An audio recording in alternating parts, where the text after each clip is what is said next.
Welcome to RTV. I'm in Studio A. My name is Jack Mitchell. I'm publisher of the Amador Ledger-Dispatch, not a newscaster, and we're about to prove that as we get into what's in your August 5th edition of the Amador Ledger-Dispatch. That's right, it's time for Jack on RTV. Here's the news.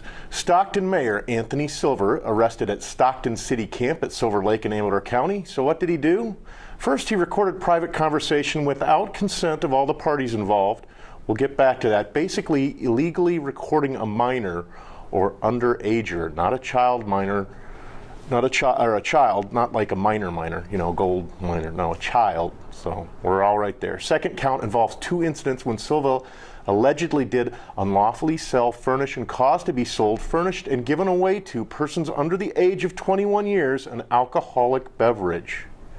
The third count provided alcohol to a minor, and the fourth count, child cruelty of minors ages 5 to 17, and this pertains to a video clip on Silva's cellular phone.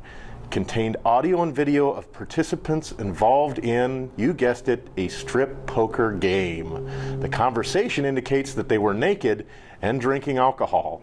One of the participants was 16 years old at the time, lots of pics and lots of minors in possession of alcohol, even a game of beer pong.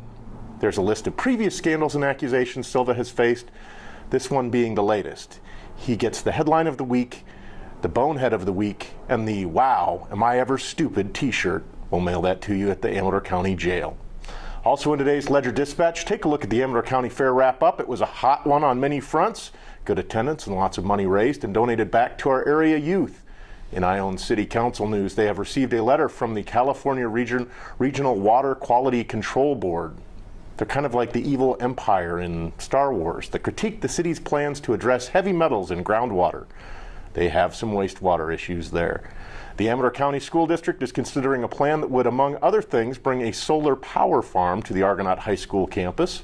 And a judge has ruled against a CEQA lawsuit intended to prevent jail expansion.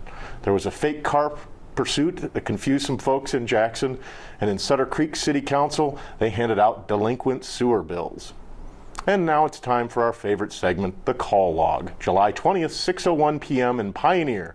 Someone threw 2 full bottles of beer, missing the caller, but hitting the house. Come on, folks, don't waste beer. Pass them along. Remember, this bud's for you. July 21st, 1:54 p.m., manager picked up a bedroom set in which was found a Ziploc bag containing a white substance. We say finders keepers. July 22nd, 8:23 p.m., the caller is a registered sex offender who wants to know if he is allowed to leave the state for a few days to go on vacation. We say, feel free to leave and stay there. Oregon's pretty good this time of year, and I think that's where all you guys hide out. July 23rd, 9:07 p.m., RV resort. And probably my favorite of the week, a male wearing nothing but a backwards G-string is exposing his genitalia to those who pass by on the roadway. Nice work. Check out the Wood Angels in today's paper, and folks, they need some help of their own as funding has become an issue. Last year they gave away over 150 cords of woods to seniors, veterans, and the disabled that needed firewood. Their well-run truck broke and they hit hard times. We may not have Wood Angels unless we come up with some financial support, and you can do that by calling Nancy Fort at 209-295-4876 or 209-256-2226. What else have we got? Oh, part 4 of a series on Badger Street from Brent Parsons. Vino Nochetto and Andis named to the national best 101 wineries. It's bears versus garbage cans in the upcountry area. There's a VA corner looking at hearing aids and eyeglasses. The Board of Realtors donated $1,000 to the Interfaith Food Bank. Well at Willow Springs is producing 9 gallons per minute, and we've got opinion, obits, and so much more. In lifestyles this week, Sydney Julian was crowned the 2016 Miss Amador at the Amador County Fair. There was the 30-something demolition derby drivers put on an incredible show. We take a look at another side of the story from the Slaughtered on the Range story that ran last week as land managers weigh in on horses and cattle on the range. Along with the community activities and spiritual notices, you can check out the Taste of Amador benefit coming up on August 27th at the Hanford Court in Sutter Creek. That's food and wine, and yes, even Amador Brewery will be on hand to serve guests, all in the name of raising money for our Interfaith Food Bank. In our birders column this week, we've got cheaping, and we have lots of winners and photos from the Amador County Fair.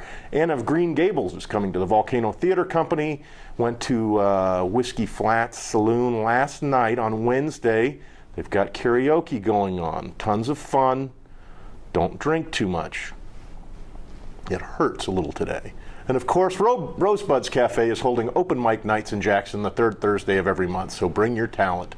In sports, former A&A shooter Ariel Skinner sets her sights on the national team. Skinner, a senior at the University of Arizona, has a natural aptitude for breaking clays in the clay target sports of trap and skeet. She refined her talents by her AWA shooters coach Richard Lynch. Last month, Skinner attended the USA Shooting National Shotgun Championships in Colorado Springs at the Olympic Training Center, where she received a gold medal as a high collegiate and placed second in C class, moving up the ladder in the USA shooting program. She's up against the best in the country. The next step in her journey will be at the USA Shooting Fall Selection Match at Kerrville, Texas in September. All of this is in the hopes to make our national team. There is a sporting clay shoot at Comanche Hills on August 21st to help Skinner in her quest for a spot on our national team. You can call 209-763-5270 for more information on that. Let's help get our hometown girl on the national team. Along with Major League Baseball and NASCAR, there is a special preview of the Olympics in the Friday, August 5th edition of the Amador Ledger-Dispatch. And reporter Mike Meserol breaks out his predictions on the Mother Lode Football League. That's right, kids, it's almost here, football season.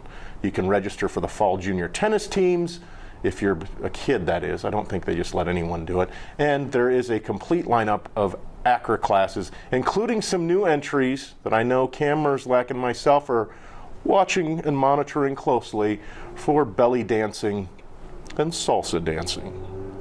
We take a look at the role of nutrition in the healing and recovery process after a burn injury in Donna Kelly's Ask the Nutritionist column. Her son recently suffered third-degree burns while working on a job site. You can find out what's been biting at the new Malonis Lake fishing report, everything from trout, kokanee, bass, catfish, and crappie. Some good fishing out there. Trina John caught a 9-pound, 13-ounce catfish this past week. That's a big fish, kids. And finally, the Jackson Pool releases their hours of operation as the new school year starts on Monday, which makes me happy. I hate going to work when my kids are at home. I like to go to work when they have to go to school. But not to fear, after-school swimming is on the August 8th through the 12th from 4 p.m. to 6 p.m. Lap swim continues through September in the afternoon from 12:30 to 1:30, and the pool is open on weekends from 1 p.m. to 5 p.m. all the way through August. From Studio A on RTV, that's a look at some of the news this week in your Amador Ledger-Dispatch. Until next time, remember to get hooked on phonics and pick up your copy of the local newspaper, or get really crazy and subscribe. Thanks for watching Jack on RTV, where the news can sometimes get messy, but it's always news with attitude. Until next week, Jack off.